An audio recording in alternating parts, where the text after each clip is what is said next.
வாருங்கள் நேயர்களே, உலக பார்வைக்கு செல்லலாம். நம் அனைவரும் மீதும் அந்த ஓரிரையின் சாந்தியும் சமாதானமும் உண்டாகட்டும்.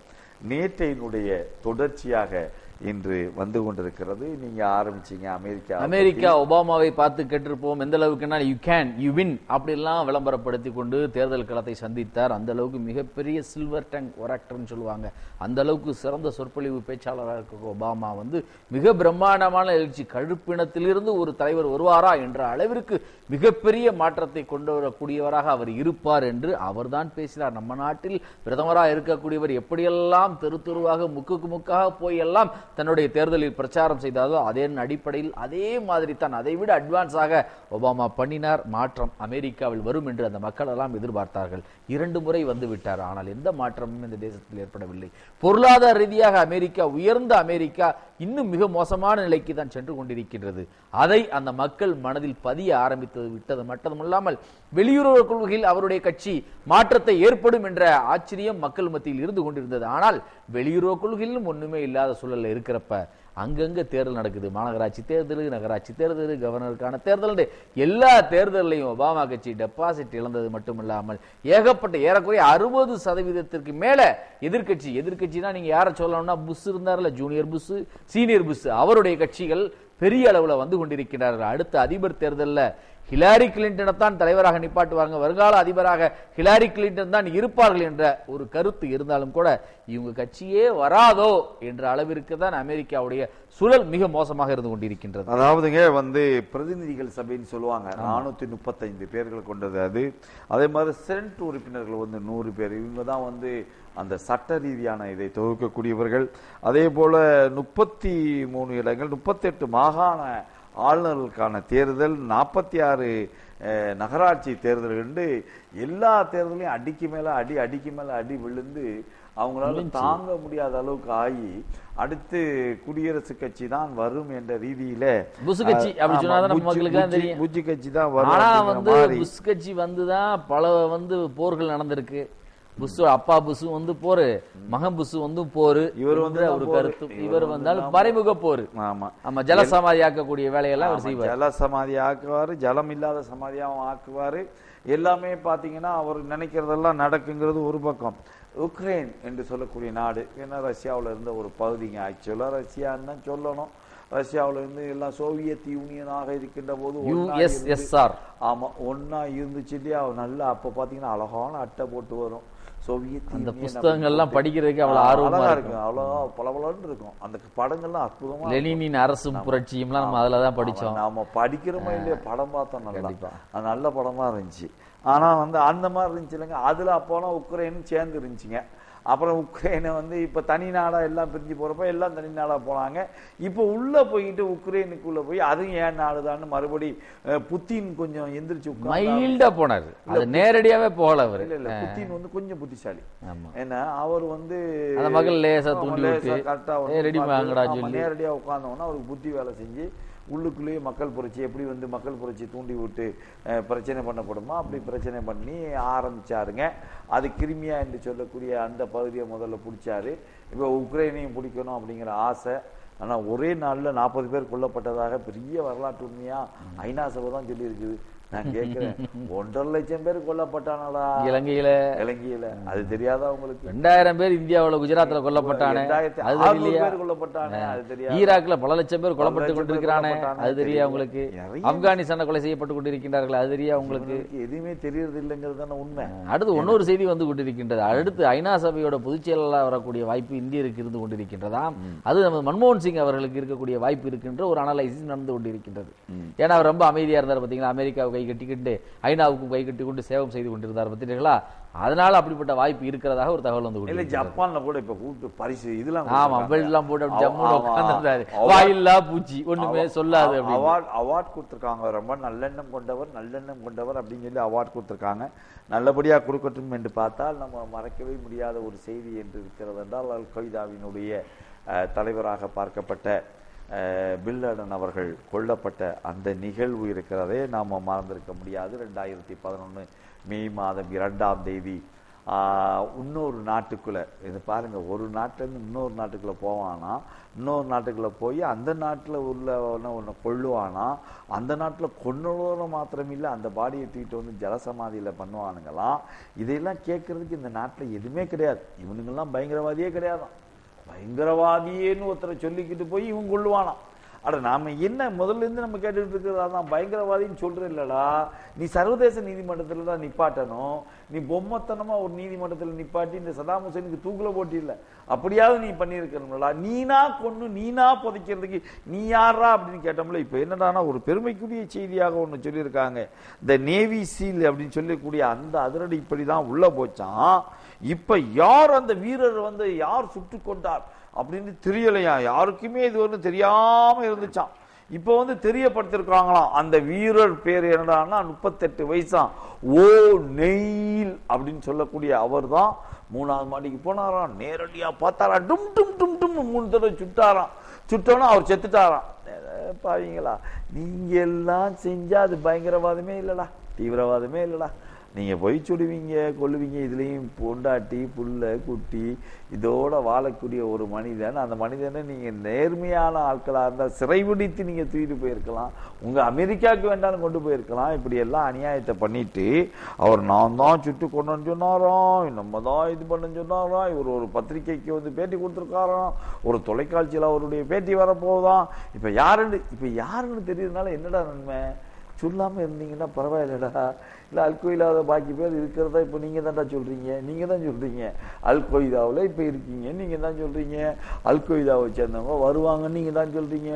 அட பாவண்டா அந்த நொயிலு, அந்த நொயில போய் இவங்களெல்லாம் என்ன செஞ்சாங்க, சீல்படையில் இருக்கக்கூடியவர்கள் எல்லாம் உடனே இமீடியட்டாக வந்து பராக் ஒபாமா அவருடைய அரண்மனைக்கு வர வைத்து, அவருடைய ஜனாதிபதி மாளிகைக்கு வர வைத்து அவர்களுக்கெல்லாம் பாராட்டி அவர்களுக்கெல்லாம் மிகப்பெரிய விருதை கொடுத்தார்.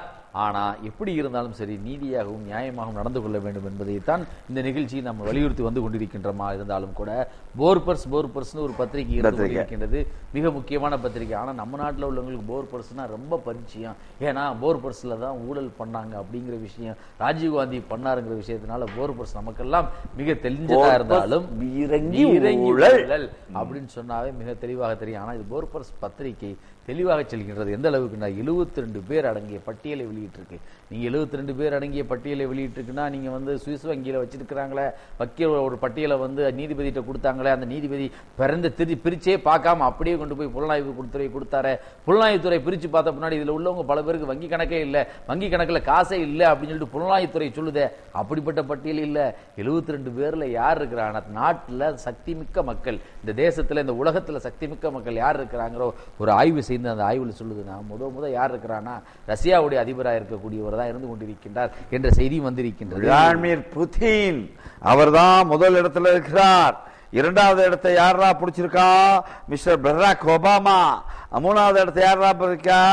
இந்த ஜின் பிங் பாங், யாரா சீன அதிபர் அவரு. என்ன அப்புறம் வந்து போப்பாண்டவரான் பிரான்ஸ், அப்புறம் ஜெர்மன் நாட்டு ஏஞ்சலா மெர்க்கல் எல்லாம் வந்து அவங்க இடத்தை பிடிச்சிக்கிட்டே வந்தா நம்ம நரேந்திர மோடி 15வது இடத்தை பிடித்திருக்கிறார். வெற்றி.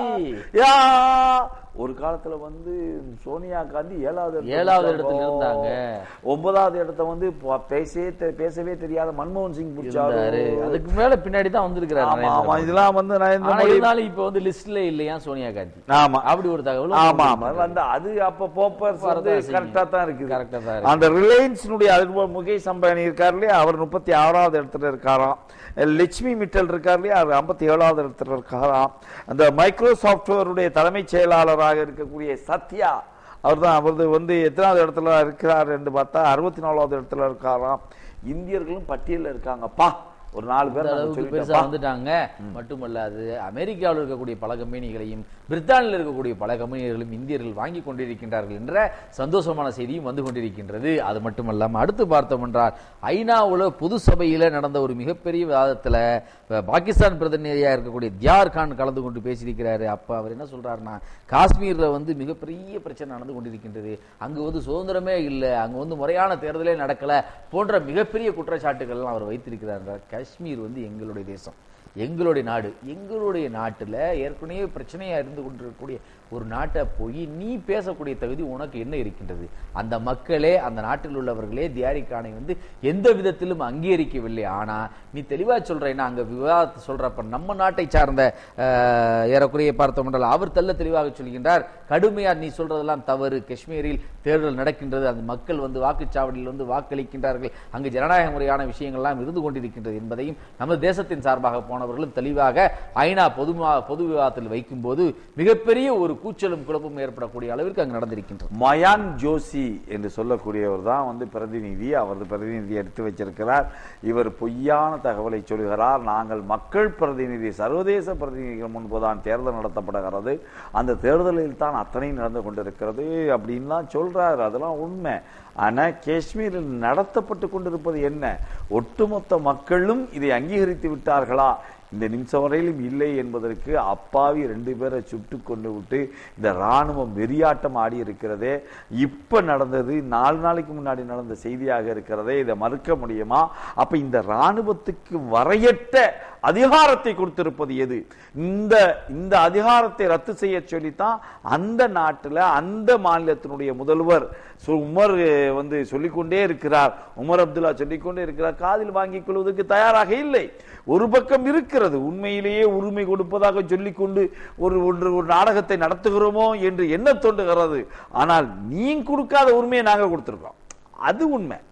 நீ பிடிச்சி வச்சிருக்கியப்பா இந்த ஆக்குபைடு காஷ்மீர் சொல்லி, நீ ஆசாத் காஷ்மீர் சொல்றிய, அந்த ஆசாத் காஷ்மீர்ல நீ கொடுப்பதாக சொல்லி இருக்கின்ற எதுவுமே அவர்களுக்கு கொடுக்கப்படலை. ஆனால் இந்த காஷ்மீர்ல பிரச்சனைகள் இருக்கிறது. ராணுவத்தை எதிர்த்து மக்கள் போராடி கொண்டிருக்கிறார்கள். ராணுவத்தினால் கொல்லப்பட்ட முஸ்லிம் சகோதர சகோதரிகளுடைய எண்ணிக்கை எங்கோ சென்று கொண்டிருக்கிறது. என்னுடைய முஸ்லிம் சகோதரிகள் ராணுவத்தினால் கற்பழிக்கப்பட்டார்கள் என்ற செய்திகள் எல்லாம் வந்து கொண்டு இருக்கிறது. இது உண்மை. ஒரு பக்கம் வருவது என்பது உண்மை. ஆனாலும் கூட இதையெல்லாம் மீறி இங்கே ஒரு ஜனநாயகம் இருந்து கொண்டிருக்கிறது. இங்கே ஜனநாயக தேர்தல் நடந்து கொண்டிருக்கிறது. அந்த தேர்தலில் அந்த மக்கள் போட்டியிட்டுக் கொண்டிருக்கிறார்கள். அந்த தேர்தலில் வெற்றி பெற்றுக் கொண்டிருக்கிறார்கள். ஆனால் இதே நேரத்தில் எல்லா ஆயுதங்களையும் தூக்கி போட்டுட்டு 1986ஆம் ஆண்டு அந்த மக்கள் மொத்தமாக தேர்தலில் பங்கு கொண்டார்களே. தேர்தலில் பங்கு கொண்ட போது அந்த மக்கள் என்று சொல்லக்கூடிய ஹுரியத் கட்சியெல்லாம் இருக்கு இல்லையா, இப்படி எல்லோரும் இணைந்து, எல்லா போராளிகளும் இணைந்து கொண்டு ஒரு கட்சியை வைத்துக் கொண்டு ஜனநாயக ரீதியாக நாங்கள் வந்து விடுகிறோம் என்று சொல்லி வந்தார்களே. வந்து தேர்தலில் போட்டி போட்டாங்களே. அந்த தேர்தலில் வந்து ரிசல்ட் வந்துட்டு இப்போ மாதிரி ஒரு பட்டனை தட்டிட்டு 11 மணிக்கு ரிசல்ட் சொல்ற மாதிரிலாம் இல்லை. அந்த காலத்தில் 1 2 3 1 1 4 5 6 அப்படின்னு போட்டு ஒவ்வொரு பொட்டியா பார்த்து போட்டு அந்த பொட்டியில மறுபடியும் எண்ணி அதுக்கப்புறம் தொகுத்து அப்படிலாம் சொல்லணும் இல்லையா. அப்படி திடீர்னு பார்த்தீங்கன்னா நியூஸ் வந்துகிட்டே இருக்கக்கூடிய நியூஸ்ல என்ன சொல்லப்படுகிறது என்றால், இவர்கள் இஸ்லாமிய கட்சி, அதாவது இஸ்லாமியர்கள் என்று சொல்லக்கூடிய அந்த முஸ்லிம்கள் எல்லாம் ஒருங்கிணைக்கப்பட்ட அந்த கட்சி வெற்றியை நோக்கி சென்று கொண்டிருக்கிறது, வெற்றி வாகை சொல்லிக் கொண்டிருக்கிறது, அவர்களுடைய வெற்றி மிகைத்து போய் கொண்டிருக்கிறது சொல்லிக்கிட்டே வர்றாங்க. திடீர்னு பார்த்தா வானொலி நிப்பாட்டப்படுது. இந்த மாதிரி டிவி இல்லாத காலம்ல வானொலி நிப்பாட்டப்படுது. டிவின்னு என்ன இருக்கும்? டிடின்னு ஒண்ணு மட்டும்தான் இருக்கும். வயலும் வாழ்வும் மட்டும்தான் காட்டுவாங்க. ஆமா, அதுல காட்டுவாங்க. அந்த மாதிரி இருக்கிறப்ப வானொலியில தான் கேட்கணும். திடீர்னு நிப்பாட்டி நினைக்கிறேன், நல்லா ஞாபகம் இருக்கு. திடீர்னு நிப்பாட்டி விட்டானுங்க. நிப்பாட்டி என்ன சொல்றானுங்க, காங்கிரஸும் இந்த உமர் அப்துல்லாவுடைய அத்தா இருக்காரு ஃபருக் அப்துல்லா, அந்த ஃபருக் அப்துல்லாவும் சேர்ந்து வந்து நாங்க ஜெயிச்சிட்டோம் ஆட்சியை பிடிச்சிட்டோம்னு சொல்றானுங்களே. அந்த பொய் எப்போது நிகழ்த்தப்பட்டதோ அதற்கு பின்புதான் ஆரம்பித்தது பிரச்சனை. அதுவரையிலும் சாதாரணமாக நடந்து கொண்டிருந்த பிரச்சனை முற்றிலுமாக போராளிகளாக மாறி பல குழுக்களாக மாறி அங்கே காஷ்மீர் என்ற அந்த களத்திலே அந்த இரத்த வாடை தோய்ந்து கொண்டிருக்கிறதே. என்னுடைய சகோதர சகோதரியுடைய ரத்தம் ஓடிக்கொண்டிருக்கிறதே. அந்த படிவளர்ந்த அந்த வெள்ளை படிவளர்ந்த அத்தனையும் சிவப்புக்களாக மாற்றப்பட்டு கொண்டிருக்கிறதே. அந்த இரத்த ஓட்டமாக ஓடிக்கொண்டிருக்கிறது. இது எல்லாம் நிகழ்த்தப்பட்டது போலித்தனமாக நடத்தப்பட்ட அன்றைக்கு நடந்த தேர்தல். அந்த தேர்தலை நடத்தி காட்டிய காங்கிரஸ் கட்சி, அந்த காங்கிரஸ் கட்சி அன்றைக்கு தலைமை தாங்கி நடத்தி கொண்டிருந்த ராஜீவ் காந்தி என்று இன்றைக்கும் நம்மளால் மறக்க முடியாத ஒரு உண்மையையும் இந்த நேரத்தில் சொல்ல வேண்டியது இருக்கிறது. நாம் சொல்வதெல்லாம் ஒன்று, ஐநா சபையில் கொடுத்த வாக்குறுதி பிரகாரம் நாம் யாருக்கும் ஏன் பயப்பட வேண்டும்? நம் மக்கள் நம்மளோடு இருப்பார்கள் என்பதை சர்வதேச அளவிலே காட்டுவோம், பொது வாக்கெடுப்பு வைப்போம், இந்தியாவோடு தான் இருப்போம் என்ற அந்த மக்கள் இன்ஷா அல்லாஹ் சொல்ல வைப்போம். அப்படி ஒரு நடப்பு நடக்கட்டும், அதை வாழ்த்துவோம் என்று சொல்லிக்கொள்ள வேண்டியது. பாலஸ்தீனத்தில் ஒரு அமைதி ஏற்பட வேண்டும் என்ற பிரார்த்தனையும் நோக்கமும் எல்லா மக்களிடமே இருந்து கொண்டிருக்கின்றது.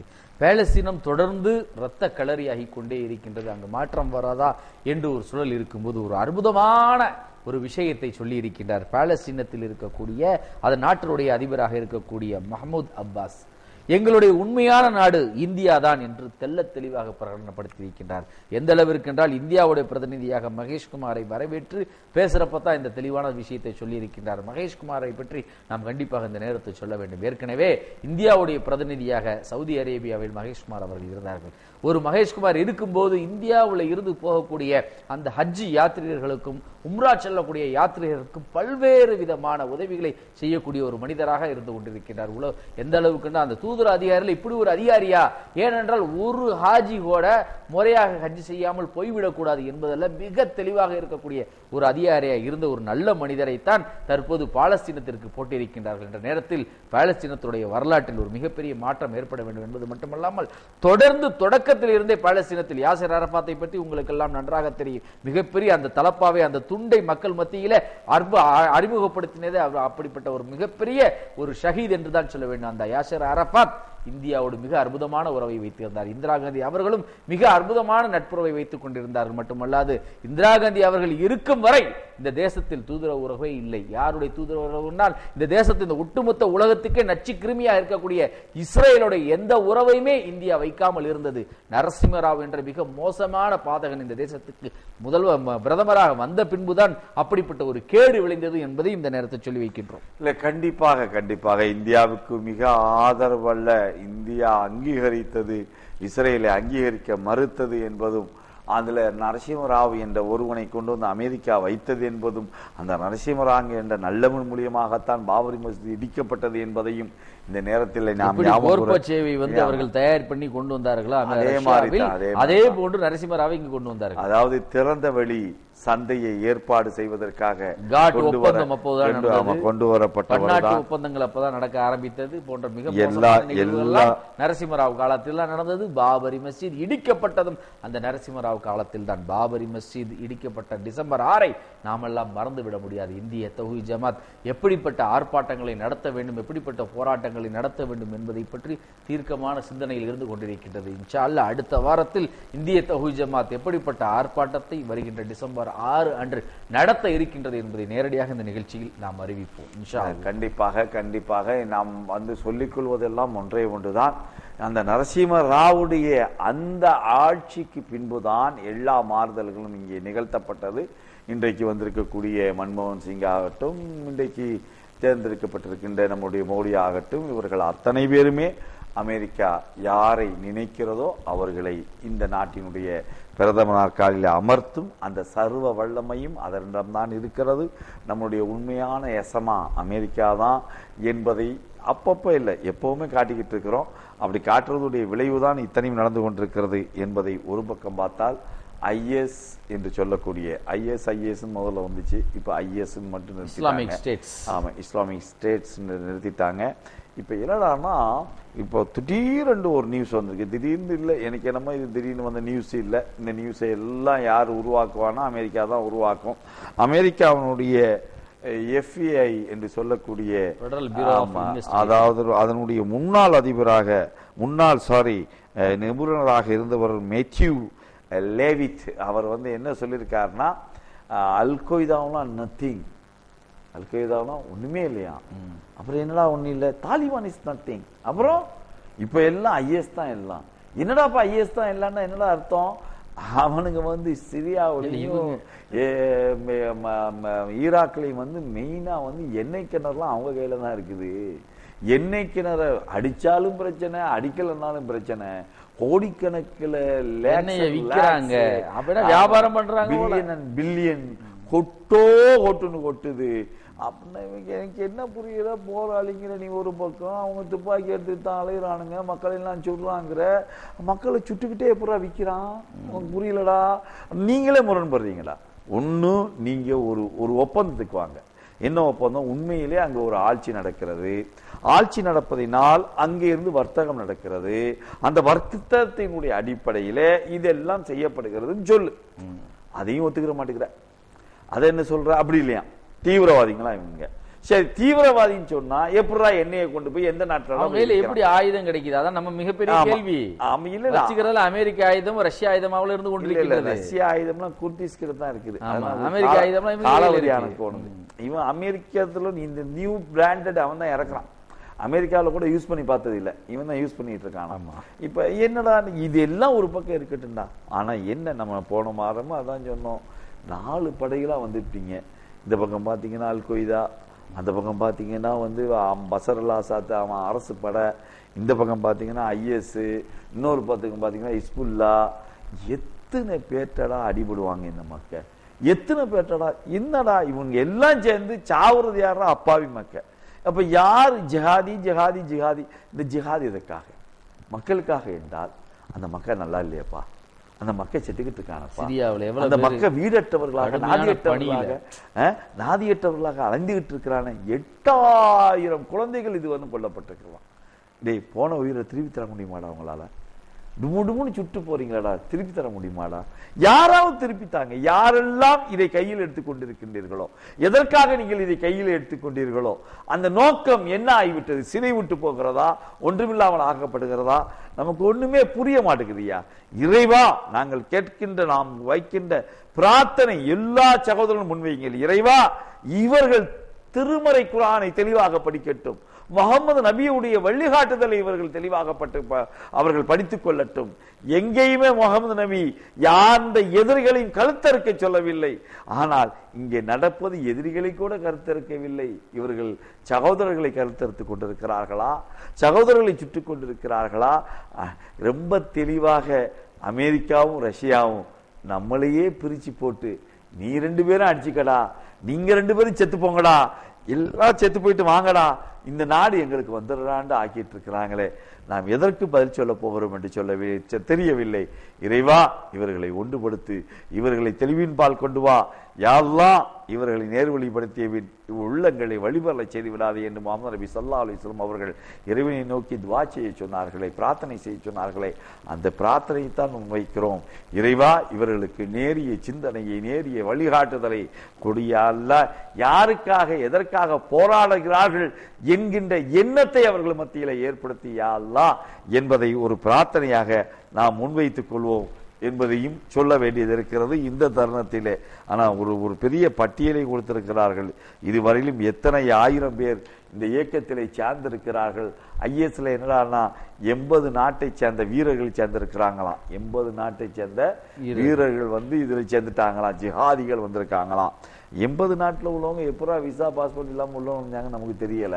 அதுல எத்தனை 1000 பேர்னு கேட்டா 15000 பேர் இப்படி வந்திருக்காங்களாம். அது போக 31500 பேர் வந்து ISல வெல் ட்ரைன்ட் கேடர்ஸ் இருக்காங்களாம். நான் கேட்கிறேன், இத்தனை பேர் ஆட்சி செய்யறதுக்கு 31500 பேர் தான் இருக்காங்கன்னா அவங்கள பொசுக்குன்னு பிடிச்சிடலாமே, ஏன்டா விட்டு பாக்குறீங்க அப்படின்னா, இதெல்லாம் வந்து யாரா சொல்றது? சொல்வது எல்லாம் அமெரிக்காவுடைய அதிபராக இருக்கின்ற ஒபாமா முதல்ல அப்படியே சீண்ட மாட்டேன், பிரச்சனை இல்லைன்னு போயிட்டே இருந்தாரு. ஆனா இப்ப வேற வழியே இல்லாம பன்னாட்டு படை, அதாவது கூட்டுப்படை என்று சொல்கிறார்களே, எல்லா படையும் சேர்ந்து உள்ள நுழைய ஆரம்பிச்சிருக்குது. இதுவரையிலும் இவர்கள் கொடுத்திருக்கக்கூடிய தகவல் இதுவாக இருக்கிறது. அபூபக்கர் பாக்தாதி எங்கே இருக்கிறார் என்பது தெரியவில்லை. ஈராக்கினுடைய இந்த ஷாமரா என்ற நகரை சார்ந்தவர் தான் அபூபக்கர் பாக்தாதி என்ற நிலைமை வந்திருக்கிறது. அமெரிக்கா இவர் தலைக்கு $10 மில்லியன் அறிவித்திருப்பதாக செய்தி வந்திருக்கிறது. கடைசி செய்தியாக ஒன்றை சொல்லி முடித்துக் கொள்வோம். சீனா, நாம் ஏற்கனவே இந்த நிகழ்ச்சியில் சொல்லிக் கொண்டிருக்கிறோம், இலங்கையினுடைய தீவை நம்மளுடைய கண்ட்ரோல்ல நீங்க வைக்கலன்னா என்ன நடக்கும், தூர நோக்கு சிந்தனை இல்லைன்னா என்ன நடக்கும் நம்ம அடிக்கடி சொன்னோம். இப்போ வந்தீங்கன்னா சீனாவினுடைய நீர்மூழ்கி கப்பல் இலங்கையினுடைய துறைமுகத்தில் நிப்பாட்டப்பட்டிருக்கிறது. இப்ப ஐயோ ஐயோ ஐயோ ஐயோ ஐயோன்னு வாயிலையும் வயிற்றுலையும் அடிச்சுக்கிட்டு இப்பதான் நம்ம இந்திய பிரதிநிதிகள் இதெல்லாம் கூடாது, இது என்னது தப்பு அப்படின்னு சொல்ல அவன் சைனாக்காரன் அசால்ட்டா சொல்றான், இல்லையே நாங்கள் வளைகுடா நாட்டில் நாங்கள் கடல் கொள்ளையர்களை நாங்கள் வந்து கண்காணிப்பதற்காக நாங்கள் உள்ளே வருவோம், நீ என்னடா செய்வே அறிவுகட்ட பையல மடப்பையில கேனப்பையில, நீ எத்தனை விக்ராந்த் வச்சிருந்தாலும் என்ன ஒண்ணும் செய்ய முடியாதடா அப்படின்னு சொல்லி காட்டுறான், சேலஞ்ச் பண்ணிருக்கான். நம்ம ரோசம் உள்ளவனுங்க இப்ப போய் நம்மளுடைய கப்பலை கொண்டு போய் நிறுத்தினாங்க, நிறுத்தி காட்டு நரேந்திர மோடி அவர்களே என்ற அறைகோலை முன்வைத்து இந்த நிகழ்ச்சி என்பது பார்ப்பதற்காக கேட்பதற்காக மாத்திரமல்ல செயல்படுத்துவதற்காக என்பதை கூறி, இறைவா எங்களுக்கு இடையிலே நல் இணக்கத்தை நல் எண்ணங்களை மேம்பட செய்வாயாக. பயங்கரவாதமும் தீவிரவாதமும் இஸ்லாத்தில் இல்லை என்பது அறிந்தும் கூட எங்கள் மீது அவதூறை யாரெல்லாம் சொல்லிக் கொண்டிருக்கிறார்களோ அவர்களுக்கு தெளிவான இஸ்லாத்தை உணர்ந்து கொள்ளக்கூடிய நல் எண்ணத்தை ஏற்படுத்துவாயாக என்ற பிரார்த்தனையோடு உங்கள் மத்தியிலிருந்து விடைபெற்றுக் கொள்கிறோம். அஸ்ஸலாமு அலைக்கும் வரஹ்மத்துல்லாஹ். போரில்லா உலகம் வேண்டும், உலகில் அமைதி ஏற்பட வேண்டும். தீவிரவாதம், பயங்கரவாதம், அரசு பயங்கரவாதம் மற்றும் ஊடக பயங்கரவாதம் அனைத்தும் முழுமையாகவும் முற்றிலுமாகவும் ஒழிக்கப்பட வேண்டும். மீண்டும் அடுத்த வாரம் இதே நேரத்தில் இறைவன் நாடினால் சந்திப்போம். நன்றி. அஸ்ஸலாமு அலைக்கும் வரஹ்மத்துல்லாஹி வபரகாத்துஹு.